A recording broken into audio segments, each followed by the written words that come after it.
todas as coisas cooperam para o bem daqueles que amam a Deus, daqueles que são chamados segundo o seu propósito. Romanos capítulo 8, verso 28. Muito bom dia, uma bênção de Deus sobre a nossa vida. Nós começamos mais um dia, nos colocamos nas mãos do Senhor, queremos ser usados por Ele, queremos que a nossa vida venha a ser conduzida, abençoada pelo nosso Deus em toda a nossa jornada. Almejamos um dia ver o céu se abrir, Jesus Cristo voltar, nós nos encontrarmos com o nosso Salvador e vivermos com Ele por toda a eternidade. Todos os dias desse canal nós estudamos um capítulo da Palavra do Senhor. E nessa manhã eu convido você a ter nas mãos a Palavra de Deus no livro de Lamentações, capítulo 2, o versículo 1. Como o Senhor cobriu de nuvens na sua ira a filha de Sião, participou do céu e da terra a glória de Israel e não se lembrou do estado de seus pés no dia da sua ira. O livro de Lamentações é um livro para que nós possamos estudar com muito carinho, com muita atenção, com muito amor, porque existem muitas verdades aqui. Aqui nós nos deparamos com duas classes de pessoas. Nós nos deparamos com pessoas que se identificam como Jó, sofrendo, um homem íntegro, um homem sincero, um homem fiel a Deus. Mas ele estava passando pelo sofrimento a despeito da sua integridade. Mas no livro de Lamentações, nós também nos deparamos com um grupo de pessoas que sofria, que eram justas, mas um grupo também enorme de pessoas que eram injustas. E no livro de Lamentações, nós nos deparamos com o profeta Jeremias levando o seu leitor e os seus ouvintes a refletir no porquê do sofrimento. Por que tamanha dificuldade? Será se as dificuldades eram resultado do acaso ou porque as pessoas tinham abandonado ao Senhor? Nesse tipo de reflexão, nós encontramos uma solução para as nossas dificuldades. Muitas vezes sofremos porque nós mesmos provocamos o nosso sofrimento. Mas em outras circunstâncias, se nós não somos o causador, nós precisamos nos apegar no braço do Senhor, nos mantermos seguros na sua condução, porque com certeza nós chegaremos ao nosso destino. O profeta Jeremias tinha plenas convicções de que o sofrimento que o seu povo estava passando era resultado da desobediência do próprio povo. Embora Deus pudesse poupar o seu povo, mas Deus não o fez pelas escolhas da nação. Nesse momento, o profeta Jeremias levava toda uma nação a fazer uma autorreflexão, a reconhecer os seus pecados, confessar os seus pecados, voltar-se para Deus, porque o mesmo Deus que permitiu que esse povo passasse por tamanho sofrimento, seria o mesmo Deus que um dia traria seu povo de volta, se esses se convertessem e se esses se colocassem nas mãos do Senhor. Jeremias, olhando para a história do seu povo, como Deus com mão poderosa conduziu o seu povo por todo o deserto e os introduziu na terra de Canaã, na terra prometida. Mas é esse mesmo Deus que um dia pediu para construir o santuário. Foi esse mesmo Deus que se retirou desse santuário. Ele não mais participava das atividades de adoração no santuário, porque os sacerdotes, os reis, os príncipes estavam se voltando para outros deuses. Como ele aborrece a duplicidade de adoração, ele se retirou e deixou o seu povo à mercê das suas próprias escolhas. A queda de Jerusalém, a queda de Judá não se deu por causa de um Deus tirano, um Deus malvado, um Deus cruel. Se deu por causa de um coração corrupto de seres humanos que se envolveram com o pecado nessa terra, se voltaram para deuses construídos por mãos humanas e se esqueceu de um Deus vivo, real, que vive no céu, que governa todo o universo, que estava disposto a abençoar o seu povo. Em todas as ocasiões, o Deus de Jeremias age com justiça, com equidade e com retidão. Deus é misericordioso, compassivo. Antes de permitir que Babilônia invadisse Jerusalém, ele advertiu o seu povo. Ele queria poupar o seu povo, mas o seu povo deu as costas para Deus. Não deu ouvido às profecias do profeta Jeremias. Eles estavam fazendo uma escolha quando jogaram o profeta Jeremias dentro de uma cisterna. O objetivo, de fato, era calar a boca do profeta, não ouvir a voz de Deus.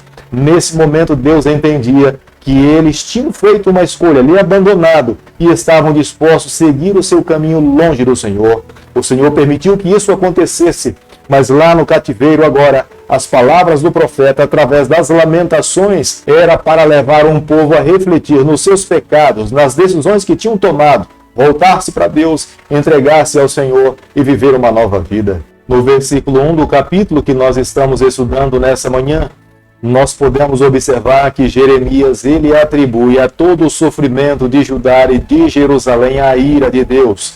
É como se Deus fosse responsável. Mas nós precisamos entender quando o profeta Jeremias está falando da ira de Deus, é aquilo que ele não pode impedir. Se uma nação tinha escolhido viver longe do Senhor, Deus não podia obrigar ou tolir o seu direito de escolha. Escolheram viver longe do Senhor é o direito que cada um dos seres humanos tem nessa terra. Deus jamais poderia impedir esse direito de liberdade dado como presente para todos os seres humanos. Como resultado da escolha dos israelitas, o santuário, o templo de Deus, o lugar da habitação do Senhor, foi completamente destruído. Os utensílios que estavam separados para exclusiva adoração a Deus foram levados para a Babilônia. Tudo que de fato se voltava exclusiva adoração ao Criador foi profanado, queimado e completamente jogado por terra. Uma nação que tinha tomado a decisão de viver uma vida em aliança com o seu Deus. Era uma nação santa, era uma nação separada para viver exclusivamente para o Senhor. Eles deveriam representar o nome de Deus nessa terra. Se eles vivessem em conformidade com essa aliança, nenhuma outra nação teria poder de vencê-los. Nenhuma outra nação os atacaria. Deus seria o seu protetor, Deus seria o seu comandante. Deus estaria à frente de todas as suas batalhas, mas pelo fato deles negligenciarem essa aliança com Deus, eles agora estavam humilhados no cativeiro, servindo a outros povos. Lamentações, capítulo 2, o versículo 6, a Bíblia diz o seguinte: demoliu com violência o seu tabernáculo, como se fosse uma horta, destruiu o lugar da sua congregação. O Senhor em Sião pôs em esquecimento as festas e o sábado, e na indignação da sua ira, rejeitou com desprezo o rei e o sacerdote. A queda de Jerusalém e a queda de Judá não se deu da noite para o dia. É algo que acontece no decorrer de uma caminhada ao lado do Senhor.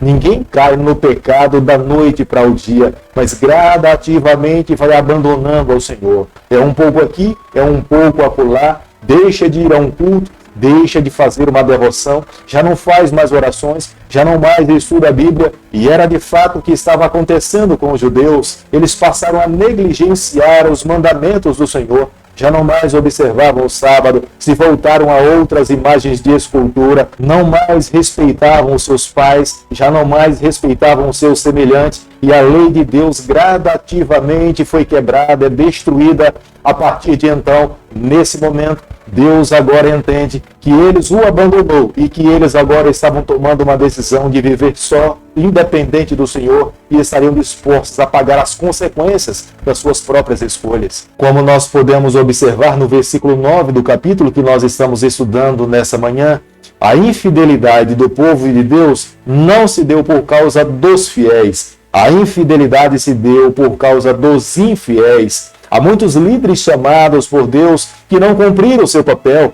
Eles deveriam ter advertido o seu povo. Eles deveriam ter aberto a palavra de Deus e ensinado a população. Mas eles negligenciaram. Eles temeram chamar o pecado pelo nome. Eles se tornaram complacentes com o erro de toda uma nação. Haviam profetas fiéis, Daniel, Jeremias, Ezequiel e outros homens chamados por Deus, mas muitos outros profetas que tinham a responsabilidade de falar em nome do Senhor negligenciaram, se calaram e permitiram que as ovelhas seguissem os seus próprios caminhos. A partir do momento em que os soldados babilônicos invadiram Judá e Jerusalém, e Jeremias conseguiu observar as mães chorando por causa dos seus filhos, quantas famílias foram destruídas porque os seus pais perderam as suas vidas. Muitos séculos antes do povo ser atacado pelos babilônicos, Deus advertiu o seu povo.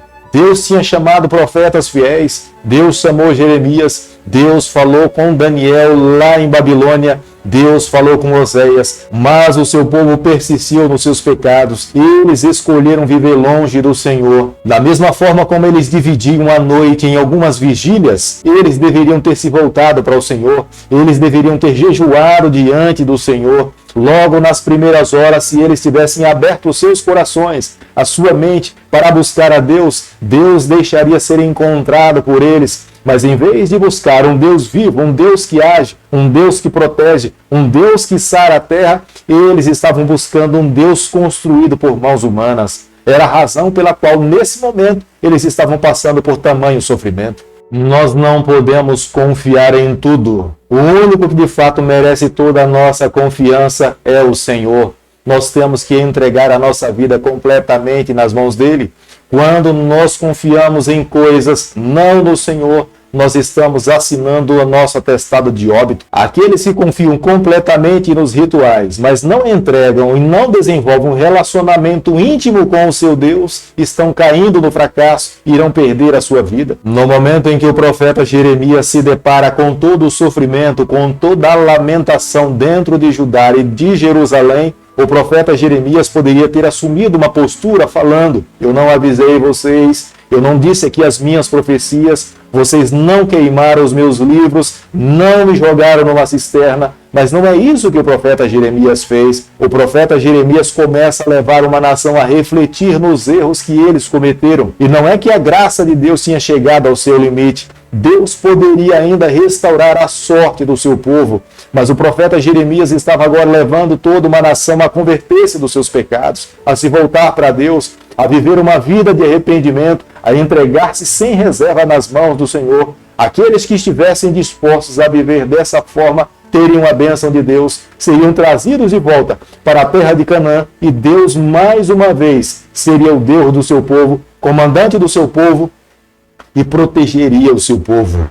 Querido Pai, em Tuas mãos nessa manhã nós nos colocamos, é o desejo do nosso coração, nós queremos viver para Ti, nós entregamos a nossa vida nas Tuas mãos, nós queremos a cada dia fazer a Tua vontade, é o nosso pedido e a nossa oração, que o fazemos em nome de Jesus.